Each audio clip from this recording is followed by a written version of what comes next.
we learn about the cost sheet, let us have a look at these charts also.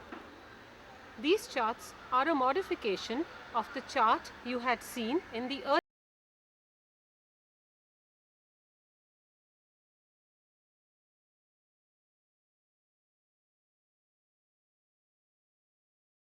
A careful viewing of these charts will tell you more about the format of a cost sheet. Let us learn more about the format of a cost sheet from Professor Prakash Bhonde.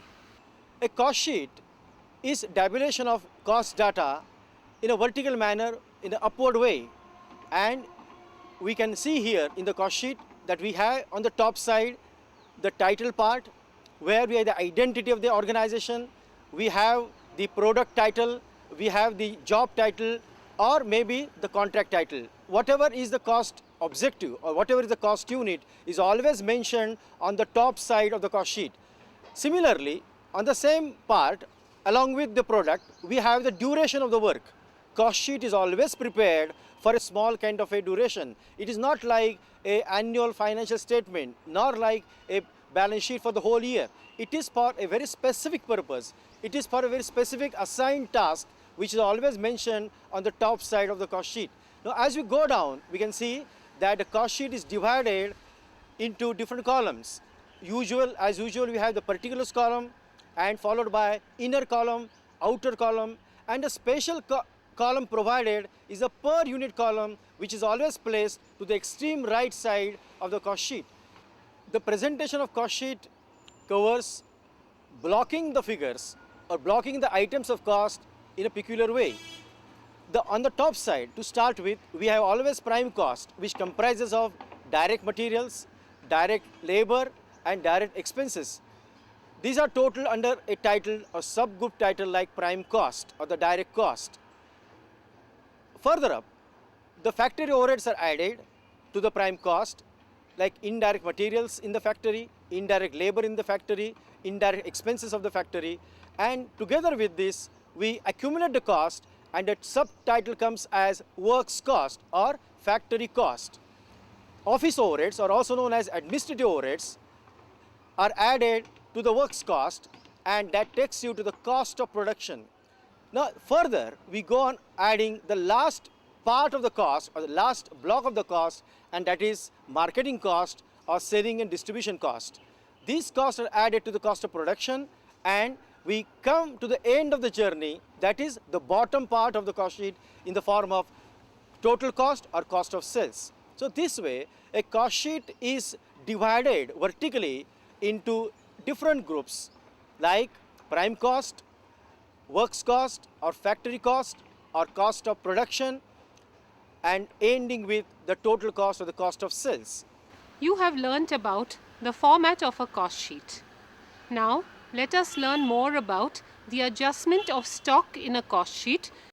These adjustments are being effected not anywhere but to the relevant stage. For example, in case of raw material opening and closing stock are adjusted always with the cost of materials consumed, while the work in progress is always adjusted after the prime cost but before reaching the works cost.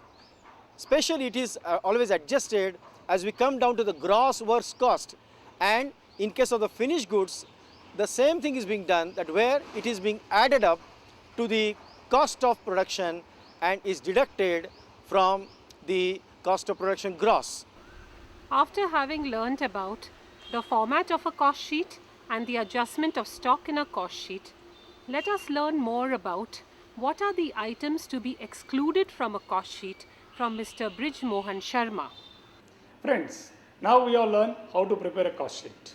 Now while preparing a cost sheet, what we have observed is there are certain expenses which are of financial nature, and these expenses or these items needs to be excluded from the cost sheet. Like for example, the share capital. Then cost of raising share capital. While raising share capital, we go for printing of the prospectus, share certificates, we pay commission to the underwriters, brokers, like that. These expenses needs to be considered as a cost of raising share capital, and that needs to be excluded. Then cost of capital, we pay dividend to our equity shareholders or preference shareholders, or interest paid on the debentures, all these needs to be excluded from the cost sheet. Then fees collected for the transfer of shares, likewise these are the expenses, fees paid or collected, these also needs to be excluded from that. Then the share premium paid by us or a discount given on shares is also needs to be excluded from the cost sheets. So these are the financial expenditures which needs to be excluded from the cost sheet. The simple reason behind it is any capitalization or capital structure is based on a certain parameters. Every company will have their different parameters to raise the share capital and their capital structure. So it is very essential to exclude these items from the cost sheet to arrive at a correct operational profit or correct operational cost of that organization. So it will help us for the inter-firm comparison or intra-firm comparison to arrive at a actual cost. And that is the basic reason to exclude these items from the cost sheet.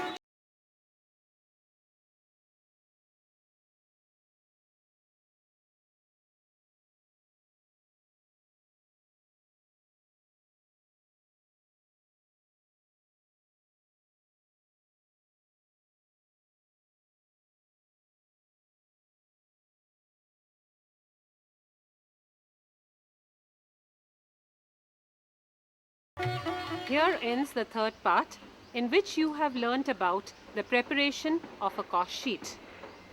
In the fourth part, you will have to answer questions which are posed to you.